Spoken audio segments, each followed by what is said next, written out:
Беларусь. Рэальнасць 2030. Пасля прыхода сапраўднай дэмакратыі было зроблена шмат працы. Вынікі падводзіць рана, але ўжо зараз можна сказаць, што Беларусь – гэта краіна, якая плённа папрацавала апошнія гады. Сёння ў Беларусі жадаюць жыць не толькі беларусы, але і шматлікія іншаземцы.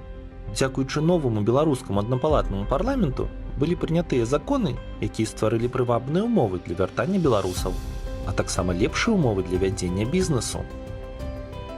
Зараз дзейнічаюць правілы рэпатрыяцыі для этнічных беларусаў. Кожны такі беларус можа атрымаць матэрыяльную дапамогу і праграму інтэграцыі ў грамадства. Штогод у Беларусь вяртаюцца дзесяткі тысяч чалавек. Беларусь вярнуліся не толькі імігранты пачатку 20-х гадоў, але і тыя людзі, якія пакінулі краіну раней.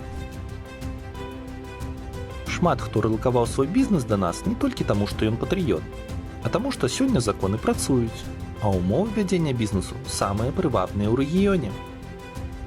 У краіну вернуліся буйныя IT-кампаніі, якія для вядзення бізнесу замест Польшы, Літвы, Грузіі і нават Ізраіля абралі менавіта Беларусь.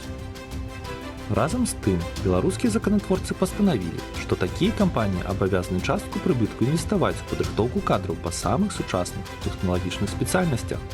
Дзякуючы гэтаму штогод тысячы выпускнікоў беларускіх школ і ВНУ змаглі атрымаць доступ да самых актуальных ведаў. Ужо некалькі год запар колькасць стартапаў расце ў арыфметычнай прагрэсіі. Усё гэта стала магчымым дзякуючы дэмакратычным пераўтварэнням, пераходу да аднапалатнага парламента і сапраўднага падзялення галін улады. Гэта падвысіла якасць кіравання і эфектыўнасць прынятых рашэнняў ва ўсіх сферах. Беларусь. Магчымасць 2030.